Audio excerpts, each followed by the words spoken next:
Selamat datang di Pojok Santai.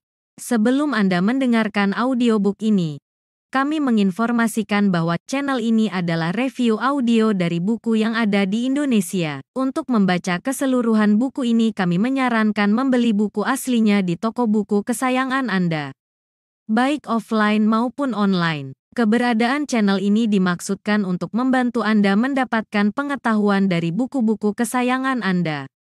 Jangan lupa untuk subscribe, like, dan komen.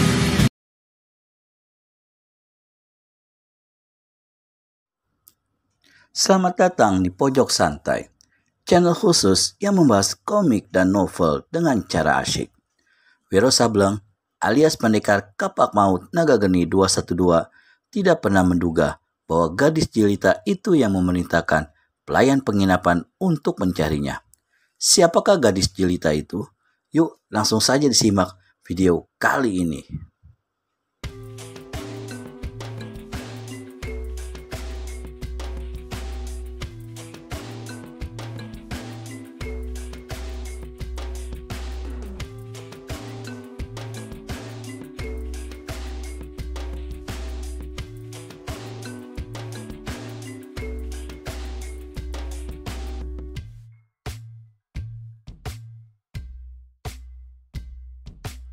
Kemudian dengan ilmu menyusupkan suara, si gadis berkata, "Aku telah saksikan apa yang kau lakukan terhadap anak murid ayahku di depan penginapan ini tadi. Kurasa kau adalah orang yang bisa menjadi tuan penolongku." Hah? Wiro garuk-garuk kepalanya. "Pertolongan apakah yang bisa kulakukan untukmu? Kalau aku tidak salah duga, kau adalah anak gadisnya ketua perguruan Garuda Sakti." Si gadis anggukan kepala. "Aku dan ayah serta 10 orang anak-anak muridnya tengah dalam perjalanan ke puncak Gunung Merapi. Pelayan itu mengatakan bahwa kau hendak melangsungkan perkawinan di sana dengan anak laki-laki ketua perguruan Merapi." "Betul, bagus kalau dia mengatakan, hingga aku tak perlu panjang lebar menerangkannya padamu," jawab si jelita. Lalu sambungnya, "Perkawinanku dengan anak laki-laki ketua perguruan Merapi adalah secara paksa. Ayahku yang memaksa. Aku tak kuasa menolak paksaan itu. Di samping, aku tak ingin pula menjatuhkan nama besar ayah. Di lain hal, aku sama sekali tidak mencintai anak ketua perguruan Merapi. Aku ingin perkawinan ini dibatalkan tanpa memberi malu pada ayah dan juga untuk menghindarkan agar jangan sampai ada pertumpahan darah antara perguruan ayahku dengan perguruan Merapi. Kalau kau tak suka pada anak laki-laki ketua perguruan Merapi dan tak berdaya menolak paksaan ayahmu, kenapa tidak melarikan diri saja?" tanya pendekar 212 pula. "Kau lihat sendiri, selama 1 bulan terakhir ini, anak-anak murid ayah menjagaku dengan keras. Ayah sendiri bersikap waspada karena mungkin dia sudah dapat meraba maksudku hendak lari. Di samping itu, aku khawatir pihak perguruan Merapi menuduh ayahku lah yang telah sengaja menyembunyikanku. Sebenarnya, ayah sendiri mendapat tekanan dari mereka." Wiro merenung sejenak.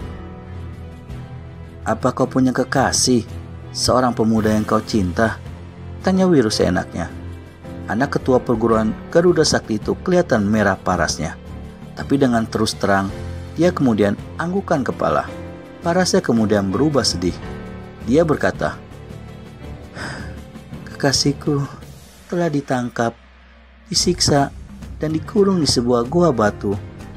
Dan di mata yang bersinar seperti bintang timur itu, Wiro Sableng kini melihat 2 butir air mata laksana berlian mengambang di kelopak mata si gadis."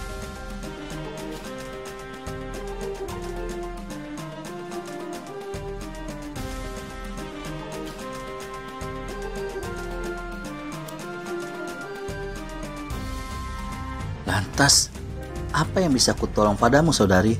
tanya Wiro. "Menolong agar perkawinanku bisa batal." "Ah, aku orang tolol, mana mungkin sanggup melakukan itu," Tanya Wiro seraya garuk-garuk kepala.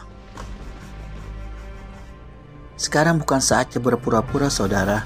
Pertolongan dan budi baikmu tak akan kulupakan seumur hayat. Wiro berpikir, lalu, kau ingin kularikan sekarang?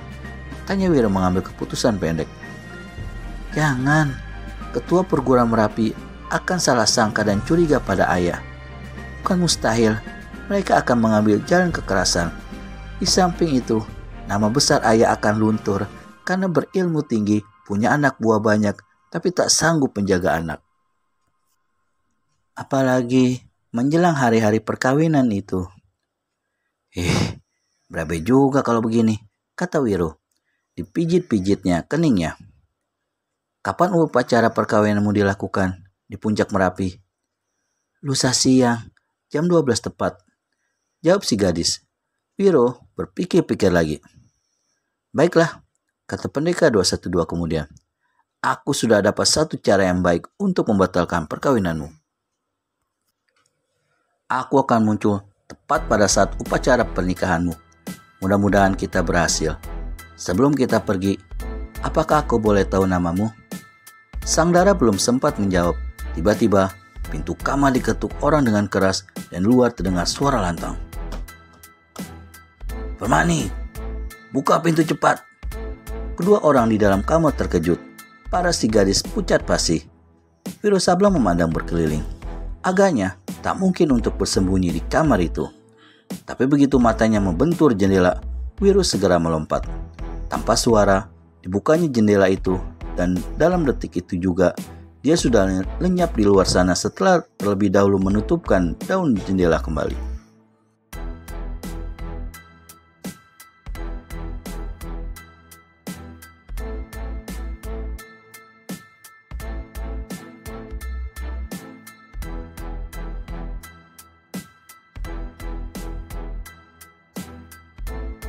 Permani, ketukan pada pintu kini berganti dengan gedoran pintu. Sang Dara cepat-cepat membuka pintu kamar. Seorang laki-laki bermuka klimis, bermata merah, dan berbadan tinggi tegap masuk ke dalam. 10 kuku-kuku jari tangannya berwarna putih dan panjang sekali. Inilah ketua perguruan Garuda Sakti yang bernama Manik Tunggul. Dia memandang sekeliling kamar dengan matanya yang besar penuh teliti. Permani berdiri di hadapan laki-laki itu dengan hati berdebar. Kau menyembunyikan seseorang di sini, Permani? Tanya Manik Tunggul. Permani tertawa. Ayah, kecurigaan ayah terhadap anak sendiri keterlaluan sekali, kata gadis itu. Siapa dan untuk apa aku menyembunyikan seseorang dalam kamar ini? Manik Tunggul memandang ke loteng, lalu meriksa ke setiap sudut kamar, bahkan memeriksa kolong tempat tidur. 10 orang anak murid ayah mengawalku siang malam. Mereka berkepandaian tinggi. Jika seseorang masuk ke sini, masa mereka tidak tahu? Ujar Permani. Manik Tunggul masih belum percaya akan ucapan anaknya itu. Dia melangkah ke jendela dan membukanya. Di luar sunyi, senyap, dan gelap. 2 orang anak muridnya tampak berdiri di bawah sebuah pohon. Mereka tengah berjaga-jaga. Laki-laki ini menutupkan jendela kembali. Permani, menjelang hari perkawinanmu ini, kuharap kau jangan bikin hal yang bukan-bukan. Jangan beri malu ayahmu. Kecuali kalau kau ingin melihat pecahnya permusuhan antara aku dengan ketua perguruan Merapi. Ayah, meski aku tidak suka pada calon suamiku itu, tapi mengingat kepadamu, aku tak bisa berbuat lain daripada patuh segala kemampuanmu, kata Permani dengan tundukan kepala. Manik Tunggul tepuk bawahannya. Kau anak yang berbakti, kata ketua perguruan Garuda Sakti itu, kemudian melangkah ke pintu meninggalkan kamar. Malam itu, di sebuah danau tua di tengah sawah, Wiro Sableng duduk termenung. Usahanya mencari lukisan perempuan telanjang masih belum selesai. Mengapa dia kini sengaja melibatkan diri dalam urusan orang lain? Mengapa dia telah menerima permintaan tolong gadis anak ketua perguruan Garuda Sakti itu? Bukankah ini berarti dia mencari sengketa menghadapi dua buah perguruan sekaligus? Wiro Sableng merutuki dirinya sendiri. Bodoh. Tiba-tiba dia ingat pada nasihat si segala tahu. Orang tua itu telah melarangnya pergi ke Parit Salah, dan dia tak menghiraukannya. Dan kini dia terjerumus dalam persoalan rumit penuh bahaya yang sengaja dicari-carinya sendiri. Paras jelita dan senyum menggiurkan anak gadis ketua perguruan Garuda Sakti itulah mungkin yang telah memukaunya hingga bersedia turun tangan berikan bantuan. Dan Pendekar 212 teringat pada ucapan si segala tahu. Gerangan, ucapan si segala tahu apa yang diingat Wiro Sableng alias Pendekar Kapak Maut Naga Geni 212? Temukan jawabannya di video selanjutnya hanya di channel Pojok Santai. Segera subscribe dan tekan tombol lonceng untuk mendapat notifikasi video terbaru dari kami. Terima kasih dan sampai bertemu kembali.